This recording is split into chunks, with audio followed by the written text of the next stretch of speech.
Hey everyone, welcome back to my channel Desi Travel and Bites. আজকে তোমাদের নিয়ে যাব ব্যাঙ্গালোরের একটা হিস্টোরিক্যাল জায়গায় যেখানে দেখলে মনে হবে ইতিহাসকে একদম সামনাসামনি ফিল করছো। চলো একসাথে এক্সপ্লোর করা যাবে এখানে কিভাবে আসবে আর এন্ট্রি ফিস কত সব তোমাদের সাথে ডিসকাস করব, তাই পুরো ভিডিওটা অবশ্যই দেখো। এটা হলো টিপু সুলতান সামার প্যালেস, ব্যাঙ্গালোরের one of the most iconic and tourist visited place. এটা তোমাদের এখানে আসতে হলে কিন্তু ডিফারেন্ট রুট দিয়ে আসতে পারো। আমি গেছিলাম মেট্রো রুটে। এখানে সামনাসামনি অপোজিটেই কিন্তু কৃষ্ণ রাজেন্দ্র বা কেআর মার্কেট মেট্রো স্টেশন আছে। ওর অপোজিটেই একদম তোমরা টিপু সুলতান প্যালেস দেখতে পারবে।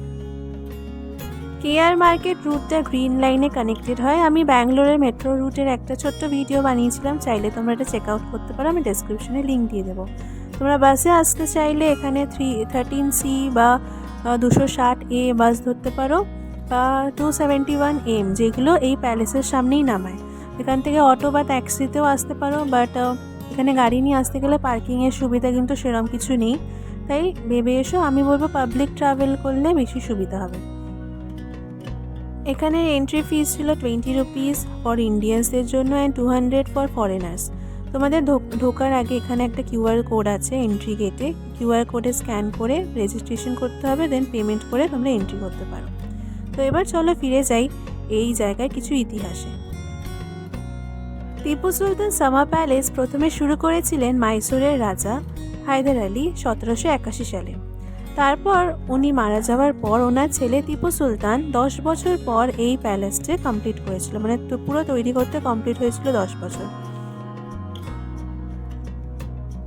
চতুর্থ অ্যাংলো মাইসোর যুদ্ধের পর যখন টিপু সুলতান মারা যায়, ব্রিটিশ অ্যাডমিনিস্ট্রেশন এই জায়গাটা অফিসিয়াল কাজের জন্য ব্যবহার করা শুরু করেন আটারি কাছারিতে যাওয়ার আগে।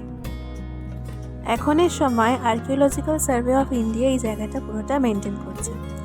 পুরো সামার প্যালেসে তোমরা কিন্তু পুরো ইন্দো ইসলামিক আর্কিটেকচার দেখতে পাবে। এখানের পিলার্সগুলোর কিন্তু মোস্ট অফ দ্য কাজ কাঠ দিয়ে তৈরি করা আছে। প্রত্যেকটা দেওয়ালগুলোতে কিন্তু খুব অসাধারণ কারিগররা করা। জিনিসটা যেহেতু অনেকটা পুরনো হয়ে গেছে, তাই হয়তো সেরকমভাবে ফিল করতে পারবে না, বাট খুব সুন্দর আর্কিটেকচার এখানে। ছোটোবেলায় হিস্ট্রি বুকে যখন পড়তাম এদের ব্যাপারে, তখন মনে হতো যে অ্যাকচুয়ালি এই জায়গাগুলো আছে কি না। এখন যখন রিয়েল লাইফে এই জিনিসগুলো এক্সপ্লোর করছি, সত্যিই কিন্তু খুব ভালো লাগছে। তোমরা যারা হিস্ট্রি লাভার বা যাদের ইতিহাস খুব ভালো লাগে বা ছোটো বাচ্চা থাকলে তোমাদের সাথে, এইসব জায়গায় কিন্তু অবশ্যই ভিজিট করো, তাদেরও কিন্তু খুব ভালো লাগবে।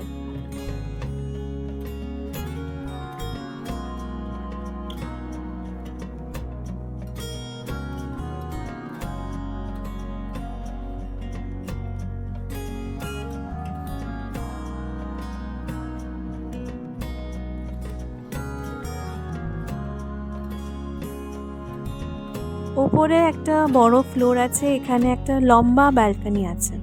এখানে 4টে রুম আছে। একটা লম্বা যে ব্যালকনিটায় আছেন, এখানে টিপু সুলতান বসে কিন্তু দরবার করতেন। নিচের রুমটায় কিন্তু পুরো একটা ছোট্ট মিউজিয়াম আছে, যেখানে টিপু সুলতানের জিনিসগুলো রাখা আছে আর ওনার অ্যাচিভমেন্ট যেগুলো উনি করেছিলেন সেইগুলো রাখা আছে।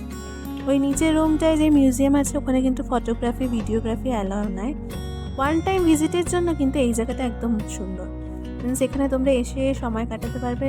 পাশে সুন্দর খুব গার্ডেন আছে। নিচে যে মিউজিয়ামটা আছে ওখানে কিন্তু নিউ হ্যান্ডমেড অনেক পোর্ট্রেট আছে আগেকার মানুষদের, এবং এই জায়গাটা আগে কীরকম দেখতে ছিল। ওখানে একটা রেপ্লিকাও আছে স্ট্যাচু, যেটা টিপু সুলতানস টাইগার মানে একটা সিম্বল আছে, যেটা তোমার লন্ডনে ভিক্টোরিয়া অ্যালবার্ট মিউজিয়ামের কাজ মানে দেখতে পাবে। তো ওটারই একটা রেপ্লিকা এখানে সুন্দর করে বানানো আছে। আমি একটা ফটো দিয়ে দিচ্ছি, তোমরা দেখতে পারো।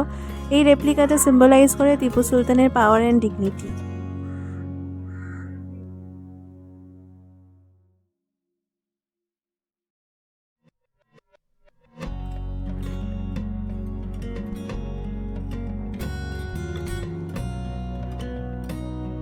সো গাইস, আজকের ব্লগ এই পর্যন্তই। আশা করি তোমাদের ব্লগটা ভালো লেগেছে। যদি ভালো লাগে অবশ্যই কমেন্ট করো অ্যান্ড সাবস্ক্রাইব করতে ভুলো না আমার চ্যানেলকে। আমি এরমই ট্রাভেল অ্যান্ড ফুড ব্লগস বানাতে থাকি। তো আমি ব্যাঙ্গালোরে আরও অনেক প্লেসেস ট্রাভেল করেছি, তো আমি ওইগুলো সব তোমাদের সাথে শেয়ার করব পরের নেক্সট ব্লগে। তো ততক্ষণের জন্য থ্যাংক ইউ ফর ওয়াচিং। তোমরা সবাই ভালো থেকো, সুস্থ থেকো। দেখা হচ্ছে পরের একটা নতুন অ্যাডভেঞ্চার নিয়ে। বাই।